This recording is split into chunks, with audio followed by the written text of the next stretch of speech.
فرمایا الا الصوم فانه لی وانا اجزی بہ، پس بے شک روزہ وہ میرے لیے ہے اور اس کا بدلہ میں خود دوں گا۔ الا الصوم فانه لی وانا اجزی بہ، روزہ میرے لیے ہے۔ روزے داروں آپ پوچھ سکتے ہیں کہ ہمیں یہ جملہ سمجھ میں نہیں آیا، ہم تو یہ سمجھتے رہے ہیں کہ عبادتیں ساری کی ساری کس کے لیے ہیں؟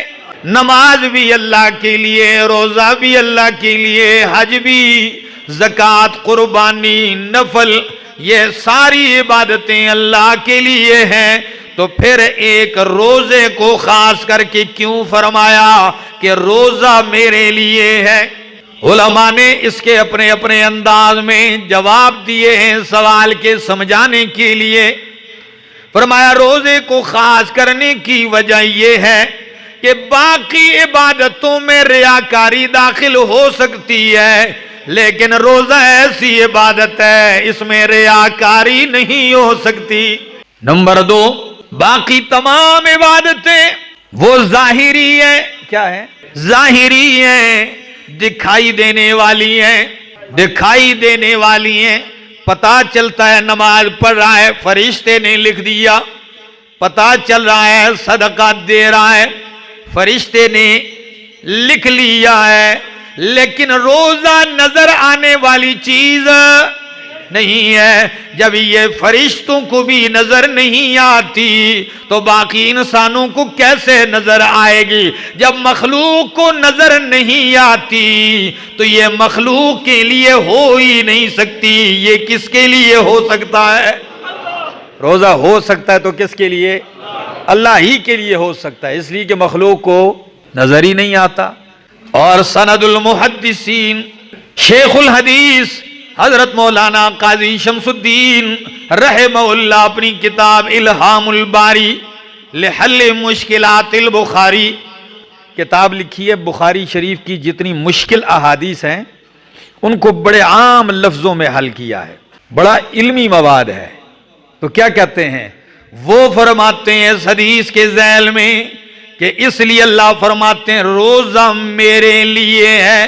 عبادتیں تو ساری اللہ کے لیے، لیکن روزے کو خاص کرنے کی وجہ یہ ہے کہ جتنی بھی امتوں میں باقی عبادتیں ہوتی رہی ہیں، نماز پہلی امتوں میں، روزہ بھی پہلی امتوں میں رہا، زکوٰۃ بھی، باقی عبادتیں بھی ہوتی رہی ہیں، لیکن باقی تمام عبادتوں میں شرک ہوتا رہا ہے۔ ایک روزہ ہے جس میں نہ پہلے کبھی شرک ہوا ہے نہ اب کبھی شرک ہو سکتا ہے۔ یہ پہلے بھی روزہ رکھا گیا تو خالص کس کے لیے رکھا گیا؟ اللہ کے لیے، اور اب بھی رکھا جاتا ہے تو اللہ ہی کے لیے رکھا جاتا ہے۔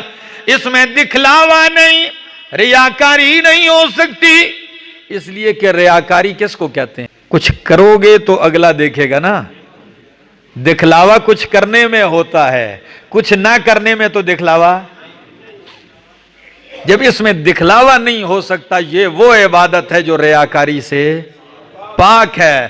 الصوم لی وانا اجزی بہ، اللہ فرماتے ہیں روزہ میرے لیے ہے۔ اور روزے داروں ایک جملہ اور کہہ دیتا ہوں، پھر حالت روزہ میں سبحان اللہ تو کہو گے نا۔ وہ دوسرا جملہ کیا ہے؟ پہلا یہ الصوم لی، روزہ میرے لیے ہے، اللہ فرماتے ہیں، اور اس لی کا ایک دوسرا معنی ہے، اس میں اپنائیت اور محبت کی انتہا دیکھیے۔ فرمایا روزہ میرا ہے۔ کوئی فرق سمجھ میں آیا؟ پہلے میں نے معنی کیا روزہ میرے لیے ہے، اور دوسرا معنی ہے روزہ میرا ہے اور اس کا بدلہ میں دوں گا۔ کیا معنی ہے میرے دوستوں؟ یہ اپنائیت کی انتہا ہے کہ صبح سے شام تک بھوکا تو روزے دار رہا ہے، عمل تو بندے کا ہے، لیکن قبولیت کے اتنے اعلیٰ درجے پہ ہے کہ اللہ فرماتے ہیں تیرا عمل میرا ہے۔ کوئی بندہ آپ سے دوستی میں آ کے سر اتنا ہی جملہ کہہ دے یہ آپ کی خوشی یہ میری خوشی ہے، اس جملے ہی سے بندہ باغ باغ ہو جاتا ہے کہ یار بہت بڑی بات کر گیا اگلا۔ تو اللہ نے اتنی بڑی بات فرمائی کہ الصوم لی وانا اجزی بہ، روزہ میرا ہے اس کا بدلہ میں خود دوں گا۔ اور حدیث کا یہ جملہ سنتے جائیے اور روزے کی لذت اور مٹھاس محسوس کیجئے۔ فرمایا روزہ میرا ہے، روزہ میرے لیے، اس کا بدلہ میں خود دوں گا۔ آپ پوچھ سکتے ہیں کہ اللہ نمازوں کا، صدقات کا، قربانیوں کا بدلہ بھی تو کون دے گا؟ بولو اللہ دے گا، تو پھر روزے کو کیوں خاص کیا کہ اس کا بدلہ میں دوں گا؟ اعمال تو سارے ہی اللہ اس کے بدلے دیں گے۔ جواب سنیے کہ باقی اعمال کا جتنا ثواب ہے اس کی مقدار معلوم ہے۔ کیا ہے؟ مقدار معلوم ہے، اس عمل کا بدلہ اتنا ہے اتنا ہے، تو وہ فرشتوں کے واسطے سے دیا جائے گا، فلاں بندے کو اتنا دے دو، فلاں کو اتنا دے دو۔ لیکن جب باری روزے کی آئے گی اللہ فرشتوں کو ہٹا کے فرمائیں گے اس کا بدلہ میں خود دوں گا۔ روزے کا بدلہ اللہ فرمائیں گے میں خود دوں گا۔ اور ایک نکتہ یہ بھی ہے کہ اللہ اس لیے دیں گے کہ باقی اعمال لکھنے میں آتے ہیں، کیا نظر آتے ہیں تو لکھے گئے ہیں، لیکن روزہ اللہ اور بندے کے درمیان راز ہے، اس کے اوپر مخلوق میں کوئی مطلع۔ یہ بھی آپ کو ایک عجیب نکتہ بتا دوں کہ روزہ اور آپ کے رب کے درمیان کیا ہے؟ راز ہے، سر بین العبد و ربہ، بندے اور اس کے رب کے درمیان راز ہے۔ جب راز ہے تو اللہ فرماتے ہیں پھر راز میں کسی اور کو شامل کیوں کیا جائے، پھر اس راز کا بدلہ بھی میں خود دوں گا۔ الصوم لی وانا اجزی بہ۔ اور ہری پور والوں ایک جملہ مزید کہتا ہوں، الصوم لی وانا اجزا بہ۔ چونکہ حدیث کے اوپر اعراب تو نہیں لگے ہوتے نا زبر زیر، تو اس کو دو طرح پڑھا گیا ہے۔ پہلا لفظ اجزی بہ، اس کا بدلہ میں دوں گا، اور دوسرا الصوم لی وانا اجزا بہ۔ ہری پور والو جواب کا طلبگار رہوں گا۔ اللہ فرماتے ہیں روزہ میرا ہے، روزہ میرے لیے ہے، اور اس کا بدلہ میں خود ہوں۔ پہلے میں مانا تھا بدلہ میں دوں گا، اب مانا ہے کہ اس کا بدلہ میں خود ہوں۔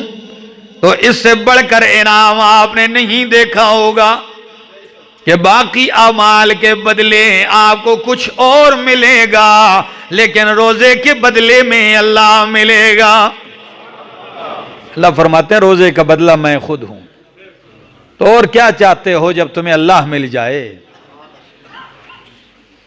الصوم لی وانا اجزا بہ، روزے کا بدلہ میں خود ہوں، لیکن یقین کیجئے روزے کو روزہ بنائیے، روزے کو کسی پہ احسان نہ بنائیے کہ روزہ آپ نے رکھا اور گھر والوں پہ آفت ہو۔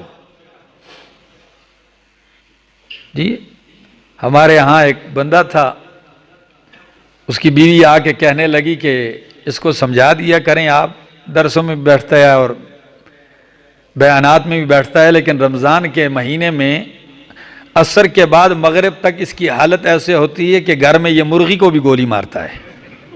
کوئی چیز چلتے ہوئے پاؤں کی آواز اور آہٹ بھی آئے تو بس یہ بندے کو مارنے کے چکر میں رہتا ہے، اتنا یہ بگڑا ہوتا ہے۔ میں نے کہا بھائی روزہ آپ نے اپنے لیے رکھا ہے، آپ کا اور اللہ کا راز ہے، اس سے آپ لوگوں کو کیوں تکلیف میں ڈالتے ہو؟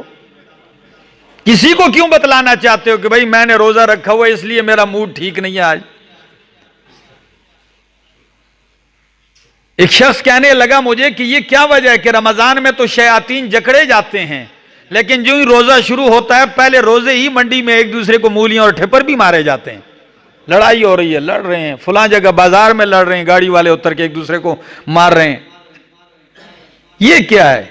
میں نے کہا میرا دوست شیطان تو جکڑے جاتے ہیں، لیکن شیطان نے 11 مہینے جو محنت کی ہوتی ہے وہ کہاں جائے گی؟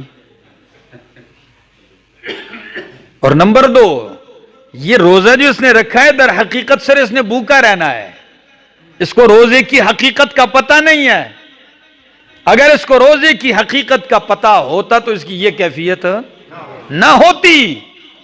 اللہ کے پاک پیغمبر صلی اللہ تعالی علیہ وسلم فرماتے ہیں کہ او انسان، تیرا روزے اور غیر روزے کے دن میں فرق ہونا چاہیے، تیرے اندر بردباری، وقار، سکینہ، اطمینان ہونا چاہیے، اور جس بندے کا معاملہ اس کے برعکس ہو جائے وہ کیا کہتا پھرے گا کہ میں نے روزہ رکھا ہے؟ سنیے، اپنی حالت بدلیے۔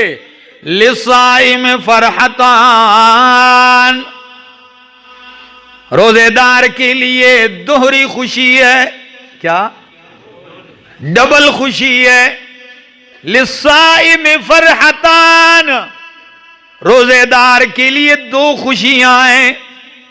فرحۃ عند فطرہ، پہلی خوشی جب شام کو یہ دسترخوان پہ بیٹھتا ہے، سارا دن بھوکا و پیاسا گزارنے کے بعد اللہ اکبر کی صدا آتی ہے، یہ روزہ افطار کرتا ہے، اس وقت اللہ اس کے دل میں ایک خوشی ڈالتے ہیں۔ یقین کیجئے خوشی ہوتی ہے کہ نہیں؟ بڑا اطمینان ہوتا ہے، اللہ شکر ہے آج کا روزہ مکمل کر لیا، ہر نعمت سامنے پڑی ہوتی ہے۔ اور کمال کی بات یہ ہے کہ رمضان کے مہینے میں غریب کا دسترخوان بھی بادشاہوں کی طرح سج جاتا ہے۔ نوازشات ہیں اللہ کی، بڑی مہربانیاں ہوتی ہیں، رزق اللہ کشادہ کر دیتے ہیں۔ تو فرحۃ عند فطرہ، پہلی خوشی افطار کے وقت، اور دوسری خوشی دنیا میں نہیں، وَفَرْحَةٌ عِنْدَ لِقَاءِ رَبِّهِ، دوسری خوشی رب سے ملاقات کے وقت ہوگی۔ اللہ اکبر۔ معلوم ہوتا ہے روزہ سبب ہے رب کی ملاقات کا۔ دوسری بات کہ روزہ آپ کو رب سے ملاقات کے وقت شرمندہ نہیں رکھے گا، خوش رکھے گا۔ فرحۃ عند لقاء ربہ، رب کی ملاقات کے وقت خوشی ہوگی۔ اور ہری پور والوں یہ بھی یاد رکھیے، روزے کے 3 درجے ہیں، کتنے؟ اور روزہ رکھنے والے عموماً 3 درجوں میں ہوتے ہیں۔ اب آپ دیکھ لینا کون سے درجے میں آ رہے ہیں۔ پہلا درجہ نمبر 1، صوم العموم وصوم الخصوص وصوم خصوص الخصوص، عام لوگوں کا روزہ، خاص لوگوں کا روزہ، اور نمبر 3 خاص الخاص لوگوں کا روزہ۔ کوئی معلومات ہونی چاہیے نا۔ عام کا روزہ کیا ہے؟ فصوم العموم هو کف البطن والفرج عن قضاء الشہوت، عام لوگوں کا، عام کا روزہ، عام بندے کا روزہ کیا ہے؟ بس صرف بھوکا رکھنا ہے، روکنا ہے اپنے آپ کو، پیٹ کو کھانے سے روکنا ہے، اور شرمگاہ کو خواہش سے روکنا ہے، اور اپنی شہوت پوری کرنے سے اپنے آپ کو روکنا ہے۔ یہ عام لوگوں کا روزہ ہے، بس صرف کھایا نہیں، پیا نہیں، شہوات سے اپنے آپ کو روکا۔ اور ایک ہے وَأَمَّا صَوْمُ الْخُصُوص، کچھ خاص لوگ ہوتے ہیں اللہ کے، یا خاص سے مراد وہ نہیں جس کے پاس پیسے زیادہ ہیں، اللہ کے خاص کچھ خاص بندے ہوتے ہیں، ان کا روزہ کیا ہے؟ فَهُوَ كَفُّ النَّظْرِ وَاللِّسَانِ وَالْيَدِ وَالرِّجْلِ وَالسَّمْعِ وَالْبَصَرِ وَسَائِرِ الْجَوَارِحِ عَنِ الْآثَامِ۔ خاص لوگوں کا روزہ سنیے، وہ ہے روکنا، النظر، کف النظر، نظر کا روکنا ہے، جدھر اللہ نے منع کیا ہے ادھر سے نگاہوں کو بھی روکا، صرف منہ میں لقمہ ڈالنے ہی سے نہیں روکا بلکہ اپنی نظر کو بھی روکا، واللسان، اور جن باتوں سے اللہ نے روکا ہے زبان پہ وہ بات بھی آنے نہیں دیتا، زبان کو لغویات سے روکا، والید، اور ہاتھ کو بھی حرام کاریوں سے روکا۔ یہ نہیں ہے روزہ ہے اور ساتھ فراڈ بھی کر رہا ہے، تو روزہ بھی اور ساتھ ملاوٹ بھی کر رہا ہے، روزے کی حالت میں بھی لگا ہوا ہے، روزہ بھی ہے چوری بھی کر رہا ہے، نہیں ہے روزہ بھی ہے کسی کا حق بھی لے جا رہا ہے، نہیں، ہاتھ کو بھی روکنا ہے، والرجل، پاؤں کو بھی، یعنی تیرے پاؤں اگر اٹھے، تیرا قدم اٹھے تو رب کی رضا کے لیے اٹھے، اللہ کی بغاوت میں قدم اٹھنے سے رکیں، والسمع والبصر، کان اللہ کی ناپسندیدہ آواز سننے سے رک جائیں، اور آنکھ اللہ کی ناپسندیدہ چیز دیکھنے سے رک جائے، اور باقی آرام، باقی تمام اعضاء گناہوں سے رک جائیں۔ یہ خاص لوگوں کا روزہ ہے، اور کچھ خاص الخاص ہوتے ہیں، خاص سے بھی ذرا اوپر ہوتے ہیں، ہماری بولی میں اسے کیا کہتے ہیں؟ خاص الخاص۔ یہ خاص الخاص کا روزہ کیا ہے؟ پہلی ساری چیزیں اپنی جگہ، لیکن جو خاص الخاص ہیں ان کا روزہ ہے، اما صوم خصوص الخصوص فهو صوم القلب عن الہمم، ہمم الدنیت والافکار المبعدت عن اللہ تعالی، وکفہ عما سوى اللہ تعالی بالکلیہ۔ خاص الخاص کا روزہ ہے کہ وہ دل کو بھی روکتا ہے، کس کو؟ اس کے دل کا بھی روزہ ہوتا ہے، اللہ اکبر۔ کیسے دل کا روزہ؟ عن الہمم الدنیہ، غلط سوچوں سے، دل غلط باتوں میں مشغول ہونے نہیں دیتا، اسے روکتا ہے، غلط خیالات بھی آنے نہیں دیتا، والافکار المبعدۃ عن اللہ تعالی، دل کو ایسی افکار سے بھی روکتا ہے، ایسی سوچوں سے جو سوچ تجھے اللہ کس سے دور کر دیتی ہے، بلکہ یوں کہوں کہ اللہ کے سوا باقی ہر چیز سے دل روک کے وہ دل کو اللہ کے ساتھ لگا دیتے ہیں۔ یہ خاص الخاص لوگوں کا روزہ ہوتا ہے۔ اب اس میں اپنا اپنا درجہ ہر بندہ ڈھونڈتا رہے کہ میں کون سے درجے میں آ رہا ہوں، کہیں ایسا بھی نہ ہو کہ وہ عام والے روزے سے بھی باہر چلے جائیں، روزہ ہو ہی نہ سرے سے، شام تک صرف بھوک اور پیاس ہی برداشت کرتا رہے، ملے کچھ بھی نہیں۔ اللہ، اور علامہ ابن قیم رحمہ اللہ عجیب جملہ لکھتے ہیں، وہ فرماتے ہیں روزہ کیا ہے؟ هو اللجام المتقین وجنت المحاربین وریاضت الابرار والمقربین وهو لرب العالمین من بین سائر الاعمال فإن الصائم لا يفعل شيئا وإنما يترك شهوته وطعامه وشرابه من أجل معبوده فهو ترك محبوبات النفس وتلذذاتها إيثارا لمحبة الله ومرضاته وهو سر بين العبد وربه لا يطلع عليه سواه والعباد قد يطلعون منه على ترك المفترات الظاهرة وأما كونه ترك طعامه وشرابه وشهوته من أجل معبوده فهو أمر لا يطلع عليه بشر وتلك حقيقة الصوم۔ کہتے ہیں روزہ لجام المتقین، یہ تو پرہیزگاروں کا لگام ہے۔ اللہ، عجیب لفظ استعمال کیا، یہ تو پرہیزگاروں کا کیا ہے؟ جس طرح گھوڑے کو قابو کرنے کے لیے کیا ڈالی جاتی ہے؟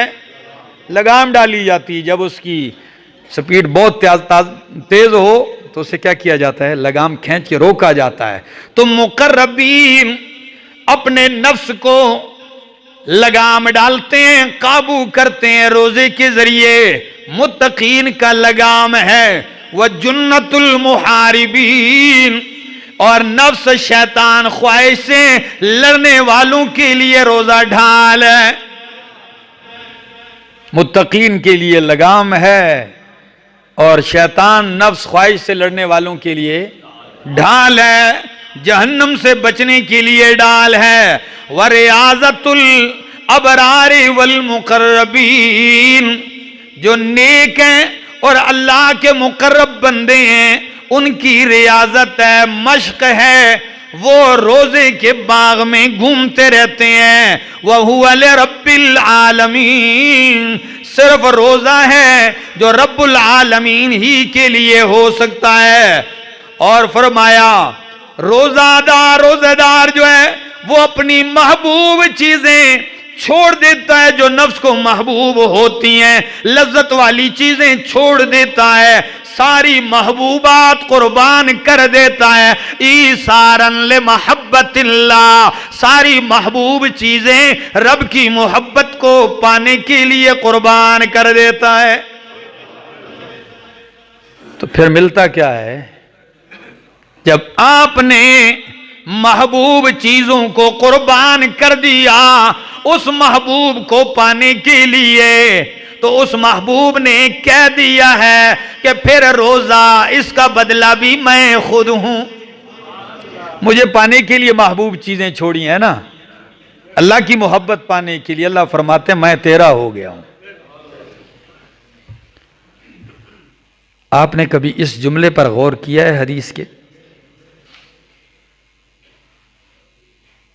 میں تو بڑا حیران رہ جاتا ہوں کہ روزہ اتنی اہمیت کا حامل، لیکن اس امت کا المیہ بتانے لگا ہوں،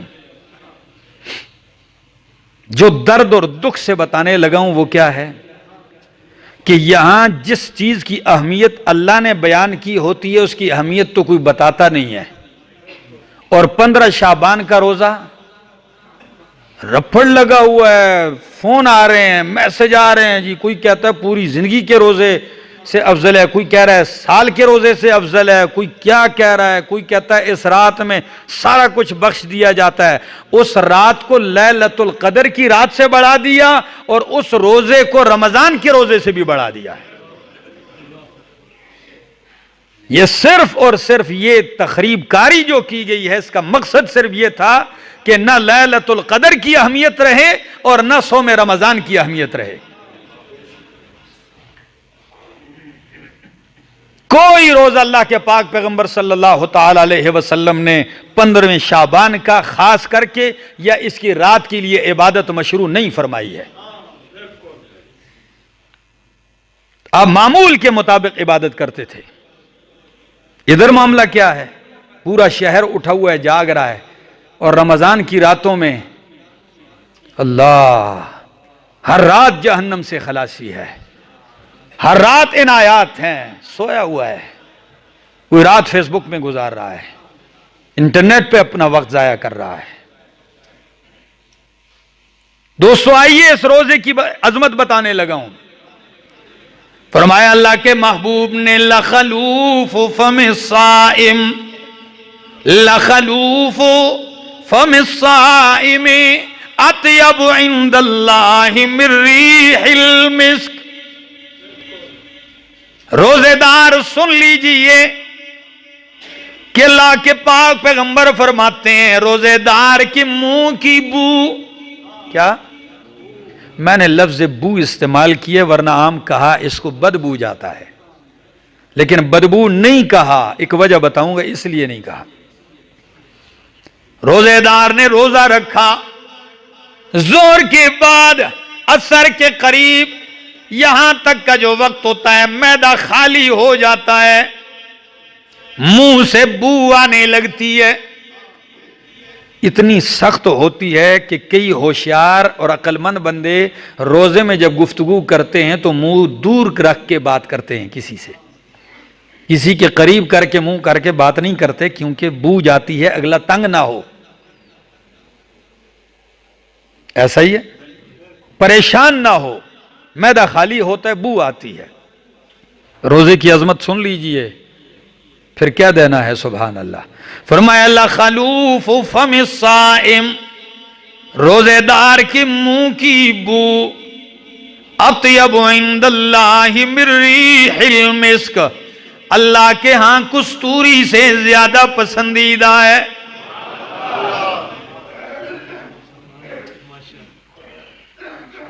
تشبیہ کستوری سے کیوں دی ہے؟ اس لیے کہ یہ بو جو آئی ہے یہ آپ کے غفلت کی وجہ سے نہیں، یہ آپ کے اللہ کے لیے بو کر رہنے کی وجہ سے آئی ہے۔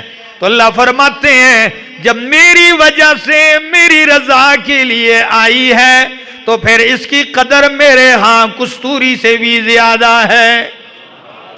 لوگوں کو بری لگے گی لیکن اللہ کے ہاں اطیب من ریح المسک۔ تو پھر میرے اس جملے پہ آپ غور کیجئے تو آپ کو مزہ بھی آئے گا کہ جب روزے دار کے منہ کی بو، روزے دار کے منہ کی بو اللہ کو کستوری سے زیادہ محبوب ہے، تو ہری پور والوں، روزے دار کے روزے کی حالت میں منہ سے نکلنے والا قرآن کتنا محبوب ہوگا۔ روزے کی حالت میں روزے دار کے منہ سے سبحان اللہ، الحمدللہ، سبحان اللہ وبحمدہ، سبحان اللہ العظیم، درود پاک کی صدائیں، الفاظ یہ اللہ کو کتنے محبوب ہوں گے۔ اور ایک تیسرا جملہ کہنے لگا ہوں، جب روزے دار کے منہ کی بو کستوری سے زیادہ محبوب ہے تو عبادت نکلنے والی منہ سے کتنی محبوب ہوگی۔ اور جب کستوری سے زیادہ محبوب بو ہے روزے دار کے منہ کی تو یہ روزے دار خود اللہ کو کتنا محبوب ہوگا، یہ روزے دار اللہ کو کتنا محبوب اور پیارا ہوگا، کتنی محبت سے اللہ اس کو دیکھتے ہوں گے۔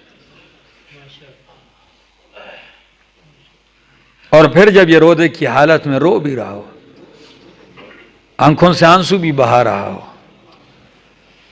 سحری میں اٹھ کے اپنے مالک سے زاری بھی کرتا ہو، ایک سفید ریش، لڑکھڑاتا ہوا بدن، کمزور ہڈیاں، سفید بالوں کے ساتھ اللہ کے سامنے روتا ہو، اپنے لیے، اپنی اولاد کے لیے، امت کے لیے دعا مانگتا ہو، وہ رائیگاں جائیں گی؟ ہرگز نہیں۔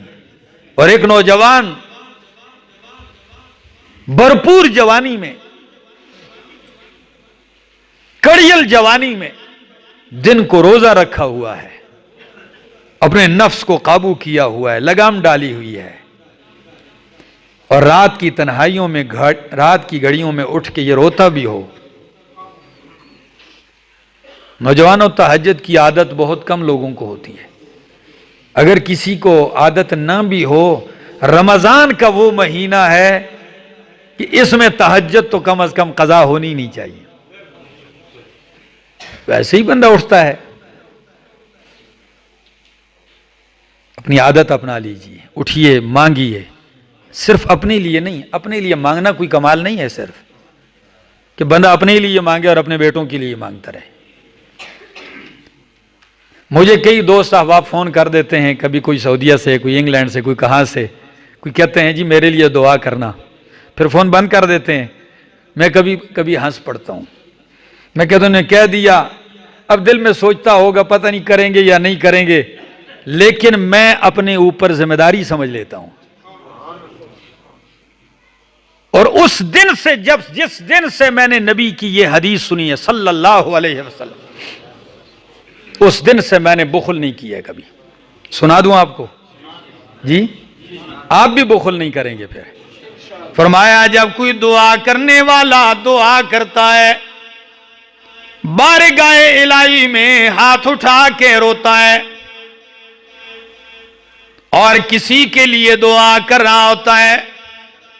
کوئی رات کے تہجد میں ماں باپ کو یاد کر رہا ہے, کوئی رات کی گھڑیوں میں دوستوں کو, کوئی رات کی گھڑیوں میں رشتہ داروں کو, کوئی رات کی گھڑیوں میں سحری کے اوقات میں, افطاری کے اوقات میں پردیسیوں, مسافروں, پریشان حالوں کو بھی یاد کرتا ہے.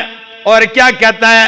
اللہ فلاں کو رحمت دے, اللہ فلاں کو فلاں چیز دے دے, فلاں کو جنت دے دے, فلاں کو سعادت دے دے, فلاں کو عمر میں برکت دے, صحت میں برکت دے. تو نبی کریم نے فرمایا جب یہ بندہ پیٹھ پیچھے کسی کے لیے دعا کرتا ہے تو فرشتہ اس وقت کہتا ہے, یہ دعا کرتا ہے, فرشتہ کہتا ہے آمین وَلَكَ مِثْلُهُ. آمین بھی کہتا ہے کہ اللہ تیری دعا قبول کرے, اور ساتھ کیا کہتا ہے؟ وَلَكَ مِثْلُهُ. جس طرح تو اس کے لیے مانگ رہا ہے اس طرح اللہ تجھے بھی دے دے. تو بخل کیسے رہے گا؟ میں تو کہتا ہوں ہری پور والوں, جب آپ دعا کرو گے آپ کی دعا قبول ہو یا نہ ہو, لیکن اس وقت معصوم فرشتہ آپ کے لیے دعا کرتا ہے, اس کی دعا تو آپ کے حق میں ضرور قبول ہوگی. تو پھر کسی کو دعاؤں میں یاد کرنے میں بخل نہیں کرنا چاہیے. پھر دعا کیجئے اپنے لیے بھی, اپنے اس حسین اور خداداد ملک پاکستان کے لیے بھی دعا کیجئے, عالم اسلام کے تمام ممالک کے لیے دعا کیجئے کہ اللہ ان کو اتفاق دے, اتحاد دے. مسلمانوں کی حالت زار کے لیے بھی دعا کیجئے. آپ تو مساجد میں آتے ہیں, کئی ایسے ممالک ہیں جہاں کے مسلمان ترس چکے ہیں, اذان کی آواز نہیں سن رہے, جہاں کے مسلمان مسجد کا دروازہ دیکھنے کے لیے ترس گئے ہیں. ایسے بھی لوگ ہیں جو کہتے ہیں مسجد میں اگر جا کے دیکھتے ہیں تو قرآن کے اوپر لکھا ہوتا ہے مجھے ہاتھ نہ لگائیے, چٹ لگائی ہوئی قرآن کے ساتھ کہ مجھے ہاتھ نہ لگائیے, کرونا لگ جائے گا. میرے دوستو دعا کیجئے اللہ اس امتحان سے امت کو باہر نکال دے, اپنے کرم سے اللہ بچائے. جب میں دیکھتا ہوں کہ تاریخ میں اتنا بڑا ایک المیہ نہیں ہوا جو اس دور میں ہو رہا ہے پوری دنیا میں مسلمانوں کے لیے, اللہ کے گھروں کے ساتھ, بیت اللہ, مسجد نبوی اور باقی مساجد میں جو مسلمانوں کے اوپر پریشانی ہے, اتنی پریشانی کبھی کسی دور میں نہیں آئی تھی. لیکن اس کے باوجود بھی ہم لوگ ٹس سے مس, پرواہ بھی نہیں ہے کسی کو. مجھے ایک بندہ کہتا ہے مولانا صاحب کوئی کرونا شرونا نہیں ہے. میں نے کہا بھائی آپ کا دماغ خراب ہے, کرونا نہ ہو لیکن اس کی وجہ سے جو پریشانی بنی ہوئی ہے یہ تھوڑا ہے کرونا. یہ جو دنیا پہ ایک مصیبت آئی ہوئی ہے, کیا کہاں کس باغ میں آپ گھوم رہے ہیں؟ کیا اب بھی مسلمان نہیں جاگے گا؟ میں کہتا ہوں مسلمانوں احتیاطی تدابیر اپنائیے, کیجئے, لیکن ان ساری چیزوں کے ساتھ مسلمان ایک ذات کو بھی مانتا ہے جسے اللہ کہا جاتا ہے, اس پر توکل بھی کرو, اس ذات کو بھی مسلمان مانتے ہیں. تو وہاں سے التجا بھی تو کیجئے کہ آپ کو پتہ ہے دافع البلاء والوباء کون ہے, بلائیں ٹالنے والا کون ہے, صحت اور بیماری کس کے ہاتھ میں ہے. تو پھر مالک سے التجا کیجئے. ان رمضان کی ان گھڑیوں میں اللہ ہماری پریشانیاں دور فرما. آخر دعوانا ان الحمدللہ رب العالمین.